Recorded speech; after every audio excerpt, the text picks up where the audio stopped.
Assalamualaikum warahmatullahi wabarakatuh. Perkenalkan, saya Lara Syafira dari Prodi Pendidikan Guru Sekolah Dasar Fakultas Ilmu Pendidikan Universitas Negeri Padang. Saya akan melakukan praktikum tentang materi gaya. Gaya merupakan interaksi yang dapat menyebabkan suatu benda mengalami perubahan gerak baik dalam bentuk, arah maupun konstruksi geometris. Macam-macam gaya. Yang pertama yaitu gaya gesek. Gaya gesek yaitu gaya yang ditimbulkan oleh gesekan antara dua permukaan benda. Contohnya, saya akan menarik sebuah meja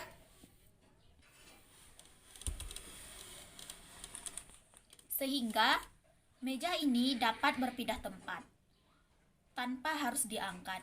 Ini berarti adanya gaya gesek yang bekerja pada sebuah benda. Yang kedua yaitu gaya gravitasi bumi.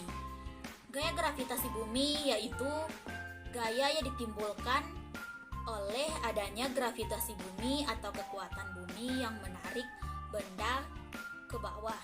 Contohnya, saya memiliki spidol dan tip egg yang akan kita lemparkan ke atas. Setelah dilemparkan ke atas, kedua benda ini kembali jatuh ke bawah.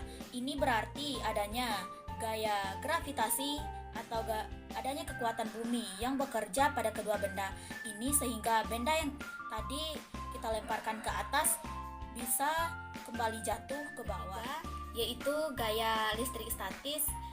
Gaya listrik statis yaitu kekuatan yang dimiliki oleh suatu benda yang bermuatan listrik untuk menarik benda-benda di sekitarnya, atau gaya yang dihasilkan oleh adanya arus listrik. Contohnya, kita menggunakan dua buah sedotan dan tisu, lalu sedotan ini akan kita gosok sampai terasa timbulnya panas.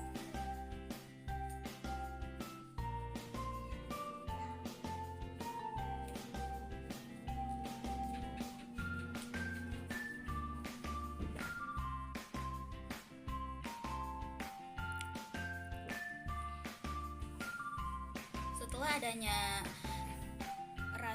timbulnya rasa panas, maka kita tempatkan di sini dengan posisi yang sejajar atau seimbang. Lalu kita dekatkan sedotan yang satu dengan sedotan yang lainnya.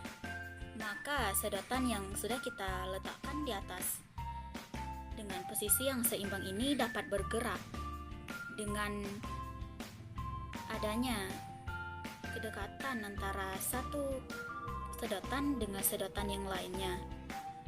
Ini berarti adanya gaya listrik statis yang bekerja pada kedua sedotan ini sehingga sedotan ini bisa bergerak jika keduanya yaitu gaya magnet.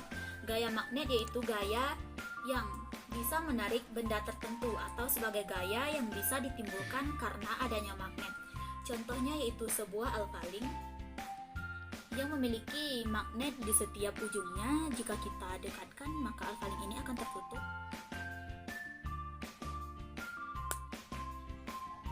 Ini berarti adanya gaya magnet yang terjadi pada alfaling ini. Contohnya lagi di sini ada sebuah jarum. Jika didekatkan dengan alfaling ini, maka jarum akan menempel. Ini juga berarti adanya gaya magnet yang bekerja pada dua benda ini. Yang ketiga yaitu ada sedotan yang akan kita dekatkan. Sedotan ini tidak bisa menempel ke alfaling karena tidak adanya gaya magnet yang terjadi pada sedotan ini. Yang keempat yaitu kertas akan kita dekatkan. Kertas juga tidak bisa menempel ke alfaling karena tidak adanya gaya magnet yang terjadi pada kertas ini. Jadi, gaya magnet itu hanya bisa ditimbulkan atau gaya magnet itu hanya bisa menarik benda-benda yang terbuat dari baja atau seng. Yang kelima yaitu gaya otot. Gaya otot yaitu dorongan atau tarikan yang dapat bekerja pada suatu benda yang berasal dari otot kita. Contohnya buku. Kita akan memindahkan buku.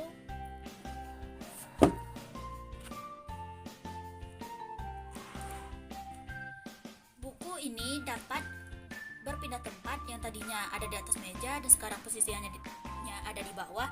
Ini berarti adanya gaya otot yang bekerja pada saat kita mengangkat buku, sehingga buku ini dapat berpindah tempat. Terakhir yaitu gaya pegas. Gaya pegas yaitu gaya yang dihasilkan oleh keelastisan suatu benda, atau gaya yang dihasilkan oleh pegas maupun kekuatan yang dihasilkan oleh pegas atau karet yang diregangkan.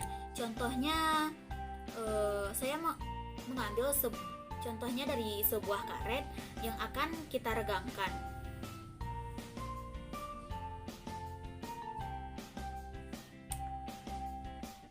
Ini berarti adanya gaya pegas yang bekerja pada karet tersebut. Sekian video praktikum tentang materi penerapan gaya dalam kehidupan sehari-hari dari saya. Jika terdapat kesalahan dan kekhilafan dalam pembuatan video praktikum ini, mohon dimaafkan. Semoga bermanfaat. Wassalamualaikum warahmatullahi wabarakatuh.